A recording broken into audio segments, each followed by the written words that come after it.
సనాతన ధర్మ రక్షణ board is order of the day.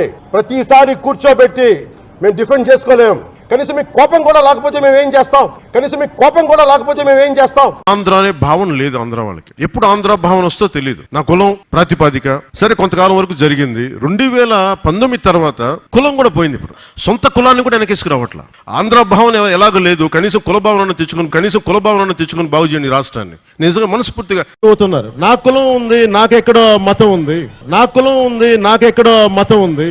నా కూతురు క్రిస్టియన్ అబ్బా, నా కూతురు తల్లి తన మతాచారం ప్రకారం నా కూతుర్ని రష్యన్ ఆర్థడాక్స్ చర్చ్ లో బాప్టైజ్ చేయిస్తానంటే సంతోషంగా చేయించమని. మా నాన్న ఎలాంటి వాడంటే, మా నాయనమ్మ దీపారాధన వెలిగిస్తే దీపారాధనలో సిగరెట్ వెలిగించిన దేవుడు లేడు దెయ్యం లేదనే వ్యక్తి మా నాన్న.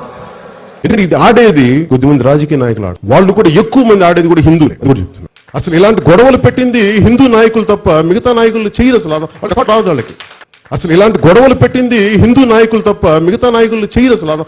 వాళ్ళకి నిజంగా మన ఈ మధ్యన గోమాంసం గురించి లేదంటే బీఫ్ గురించి ఇంత గొడవ జరుగుతూ ఉంటే నాకు అనిపించింది, బీఫ్ తినాలి అంటే నేను తిని ముందుకెళ్తాను తప్ప దాన్ని వేరేలా చేసుకోనని. అంటే తిండి ఏది తిన్నామని కాదు, నిజంగా మరి తిండి శాకాహారమే తింటే అందరూ గొప్ప వాళ్ళు అయిపోతారంటే మరి గుజరాత్ లో గోద్రా ఘటన ఎందుకు జరిగింది?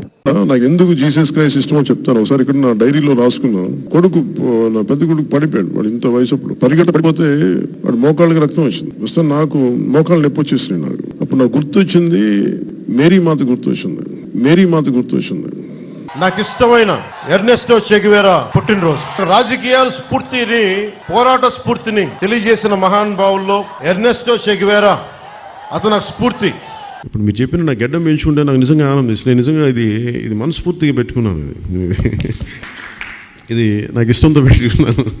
జై భీమ్ అనే పదం ప్రతి ఒక్కరూ సమానం అని చెప్పేది ఆ జై భీమ్ అనే నినాదం. జై భీమ్ అనే నినాదాన్ని మనస్ఫూర్తిగా నాకు వ్యక్తిగతంగా రాజకీయాల్లోకి రాకముందు నుంచి, సినిమాలోకి రాకముందు నుంచి డాక్టర్ బాబాసాహెబ్ అంబేద్కర్ ఆశయాలను అర్థం చేసుకున్న వాడిని, చదివిన వాడిని, ఈ సోషల్ బ్యాక్వర్డ్నెస్ ని ఇవన్నీ ముందుకు తీసుకెళ్లిన మహానుభావులు.